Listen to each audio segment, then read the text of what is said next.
Why didn't they take some advanced classes? Well, I didn't sign up for the advanced class. Like, I didn't sign up at all. Like, I was going to take the normal lit and comp class and everything, and I wasn't going to take the AP class either. But my teacher recommended me. Like, she sent a letter home, and she's like, well, I recommend her, to be in the advanced class. And so they called my mom up, and my mom's like, well, yeah, let's do it, I was thinking about it. Yeah, it was more like the thought, but it was kind of intimidating, the whole advanced word in it. So it's just like, I just didn't know, like, if I really wanted to do that. But yeah, when the teachers told me, they were like, it's going to be a good experience, I wasn't going to take AP, and one of my teachers did recommend it to me, so I'm like, well, let's give it a shot. And I encouraged myself. So for me, it was actually kind of the opposite. Like, I wanted to do all, like how I said before, I tried to take every opportunity. When I was in middle school, and once, like, you get the big sheet and you have this whole list of, I can do this, I can do that. And then, like, you have to get the teachers, like, get the teacher sign all that stuff. And I had, like, teachers saying, like, that might be a bit too hard for you, or, like, I don't think you should do that, and all that stuff. And even though they said no, not to do it, I still did it. I'm more of, like, just do it for myself thing. Nah. I was okay. I never really had that many Latino students, like, around me, because I've always been, like, placed in advanced classes. But a lot of my Latino friends are smart, and they have the ability to take advanced classes, but they just don't. Yeah, they just don't push themselves. Then they should have stopped taking one. Like, most of my friends just don't feel, like, adequate enough. Like, they don't feel good enough to be in an advanced class, because it's, like, a totally different setting. Are they right?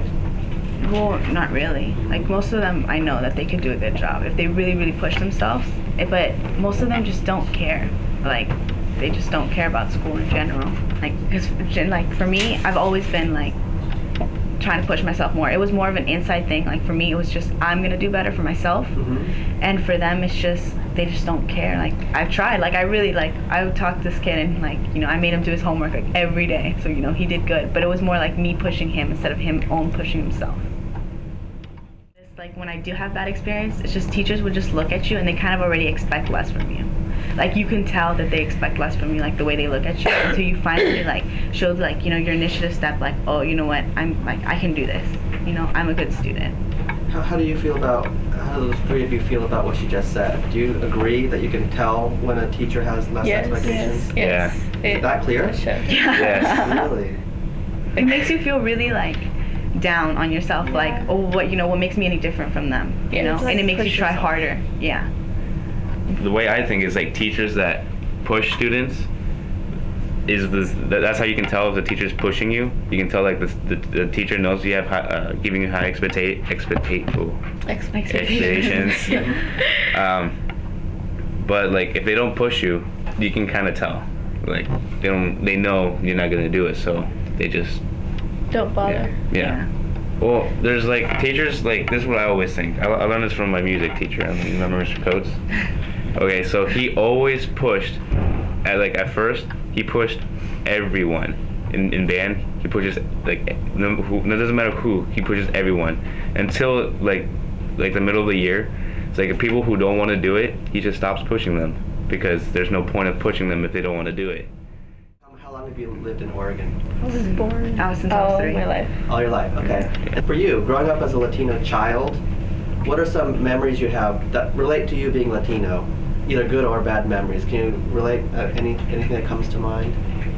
School-wise? Yes, school-wise. For me, I always remember that I always had to go to ESL. Oh. And, like, the rest of the people were like, oh, where are you going? I'm like, well, I have to go to ESL class. And I just felt kind of, like, left out because I had to go, like, to the special class and stuff. So that was kind of, like, a bad memory for me. But then it encouraged me to get better.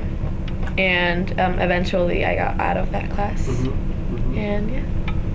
My mom signed me out of that when I was, like, in, like, 3rd grade. Like, she just signed a paper and told them that I wasn't going to be in ESL anymore, because, like, when I remember being in ESL, I didn't really do much. I just kind of just sat there. So they just took me out and everything. And in middle school, I have to admit, I wasn't really, because that's the time when I was, like, fooling around, not doing homework, not doing anything, just thinking school was stupid. But now it's, like, completely different. It's like, now school is, like, the main thing. I feel proud of myself because I am like representing Latinos, even though they don't take that risk of taking advanced classes. So yeah. Well, like makes me feel like special and accomplished with myself and like pushing myself Mhm. to do better.